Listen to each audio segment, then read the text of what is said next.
नमस्कार, आप देख रहे हैं मोबाइल न्यूज 24। मैं हूं अभिषेक कुमार और वक्त हो गया है दिन भर के बड़ी खबरों का।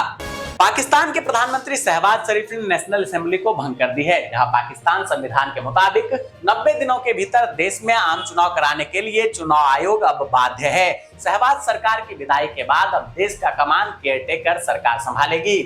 पीएम मोदी ने लोकसभा में अविश्वास प्रस्ताव पर जवाब देते हुए कहा कि मैंने 2018 में कहा था कि 2023 में फिर से आना, लेकिन फिर भी आपने मेहनत नहीं की। साथ ही पीएम ने कहा कि देश को निराशा के अलावा विपक्ष ने और कुछ नहीं दिया। मैं विपक्ष के रवैये पर कहूंगा कि जिसके बही खाता बिगड़े हुए हैं वे भी हमसे हमारा हिसाब लिए फिरते हैं।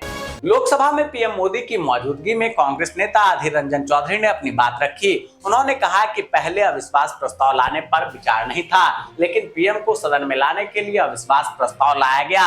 वहीं केंद्रीय मंत्री और राहुल गांधी के करीबी दोस्त रहे ज्योतिरादित्य सिंधिया ने कहा वे नफरत के बाजार में प्यार की दुकान खोलेंगे। उनकी दुकान भ्रष्टाचार, झूठ, तुष्टीकरण और अहंकार की है। आगे सिंधिया ने कहा कि अगर मैंने मुंह खोला तो सबके दाग रह जाएंगे। मणिपुर के 40 विधायकों ने प्रधानमंत्री नरेंद्र मोदी को पत्र लिखा, जिसमें उन्होंने कहा कि राज्य में शांति और सुरक्षा का माहौल बनाने के लिए पूर्ण निरस्त्रीकरण की आवश्यकता है। ये सभी विधायक मैतेई समाज के हैं। इन्होंने कुकी उग्रवाद समूहों के साथ सस्पेंस ऑफ ऑप्शन समझौते को वापस लेने, राज्य में एनआरसी लागू करने और स्वायत्त जिला परिषद को मजबूत करने की मांग की है। दोस्तों, आगे की खबर पर चलने से पहले आप सभी से रिक्वेस्ट है कि अगर आपने अब तक इस वीडियो को लाइक नहीं किया है तो प्लीज इसे अभी लाइक कर दे, वीडियो पर कमेंट कर अपनी प्रतिक्रिया भी दे, साथ ही इसे शेयर जरूर कर दे। आपके ऐसा करने से हमारा और हमारी टीम का हौसला बुलंद होता है और हम रोजाना आप लोगों के लिए देश और दुनिया की खबरें इसी समय पर लाते रहते हैं। केंद्र सरकार ने राज्यसभा में एक विवादास्पद विधेयक पेश किया है। इस विधेयक में मुख्य चुनाव आयुक्तों और चुनाव आयुक्तों के चयन के लिए पैनल में भारत के मुख्य न्यायाधीश के स्थान पर एक कैबिनेट मंत्री को शामिल करने का प्रावधान है। हालांकि विधेयक पेश होने के साथ ही विपक्ष ने हंगामा शुरू कर दिया। उल्फा संगठन के नेता अनूप चेतिया ने कहा कि केंद्र, असम सरकार और उल्फा वार्ता समर्थक गुट के बीच शांति वार्ता स्वतंत्रता दिवस के बाद राजधानी दिल्ली में होगी।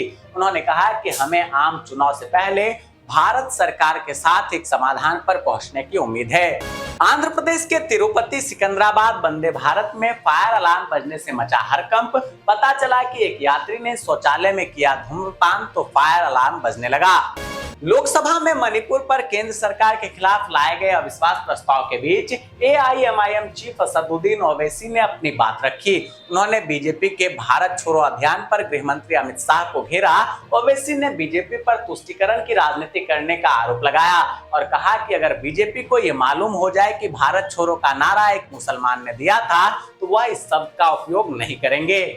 उत्तर प्रदेश के मुख्यमंत्री योगी आदित्यनाथ ने आज लखनऊ और वाराणसी के लिए डायरेक्ट फ्लाइट की शुरुआत की है, जिसके बाद अब मात्र 55 मिनट में लखनऊ से वाराणसी का सफर तय किया जाएगा। बिहार भाजपा के प्रदेश अध्यक्ष सम्राट चौधरी ने एक बार फिर से मुख्यमंत्री नीतीश कुमार पर निशाना साधा। महागठबंधन सरकार के 1 साल पूरे होने के अवसर पर उन्होंने कहा कि नीतीश कुमार अगर 1 घंटा भी बिहार के मुख्यमंत्री हैं तो यह राज्य के लिए हानिकारक है। सम्राट ने आगे कहा कि आज 10 अगस्त सुशासन की बरसी है और आज ही के दिन घमंडी गठबंधन के लोगों ने सरकार बनाने का काम किया था।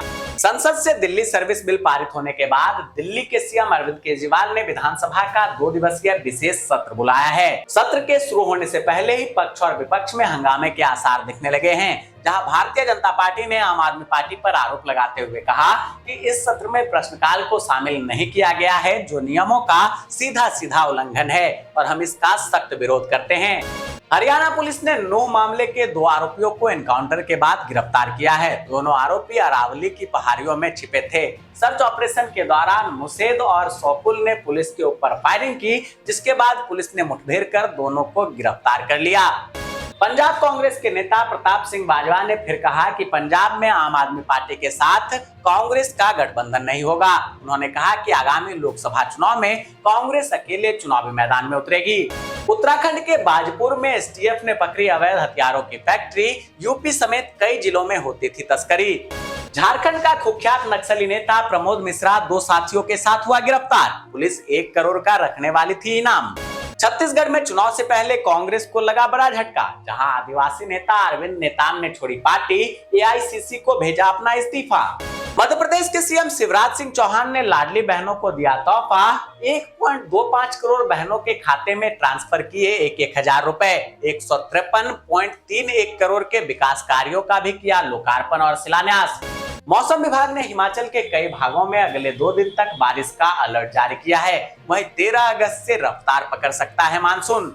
नेशनल कॉन्फ्रेंस के उपाध्यक्ष और जम्मू कश्मीर के पूर्व मुख्यमंत्री उमर अब्दुल्ला ने कहा कि केंद्र के अनुच्छेद 370 को निरस्त करने पर उच्चतम न्यायालय को धमकी देने के बजाय उनके फैसले का इंतजार करना चाहिए। विचाराधीन मामले में कुछ भाजपा नेताओं की टिप्पणियां लगभग अदालत की अवमानना के समान है। पश्चिम बंगाल के राज्यपाल सीबी आनंद बोस पर भड़की मुख्यमंत्री ममता बनर्जी, कहा साहस है तो कुलाधिपति बिल पर हस्ताक्षर करके दिखाएं। महाराष्ट्र के मुख्यमंत्री एकनाथ शिंदे पर सुर्खियां बटोरने का आरोप लगाने वाले पत्रकार की सरेआम पिटाई का वीडियो हुआ वायरल। पीड़ित पत्रकार संदीप महाजन ने शिवसेना एकनाथ शिंदे गुट के विधायक किशोर पाटिल पर पिटाई का लगाया आरोप। गुजरात में कदाचार के आरोप में आनंद जिला के कलेक्टर दिलीप एस गढ़वी हुए निलंबित। डीडीओ मिलिंद बापना को मिला अतिरिक्त प्रभार। राजस्थान के मुख्यमंत्री अशोक गहलोत ने बिजली उपभोक्ताओं को दी बड़ी राहत, ईंधन अधिभार खत्म करने की घोषणा। इंडियन कोस्ट गार्ड की ओर से 10वीं एवं इंजीनियरिंग में डिप्लोमा प्राप्त उम्मीदवारों के लिए भर्ती निकली है। इस भर्ती के लिए आवेदन प्रक्रिया शुरू हो गई है एवं आवेदन की अंतिम तिथि 4 सितंबर 2023 निर्धारित की गई है।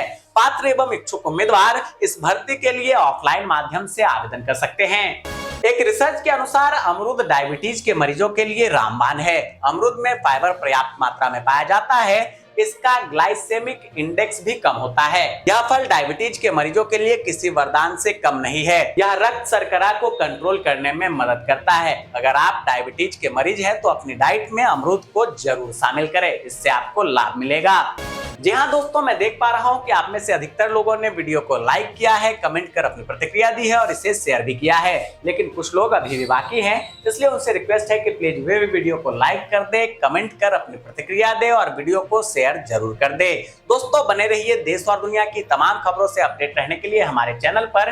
खबर अच्छी लगी हो तो अभी सब्सक्राइब करें, नोटिफिकेशन बेल के ऑल ऑप्शन को दबा दें ताकि देश और दुनिया की तमाम खबरों से आप और आपके जानने वाले रह सकें अपडेट।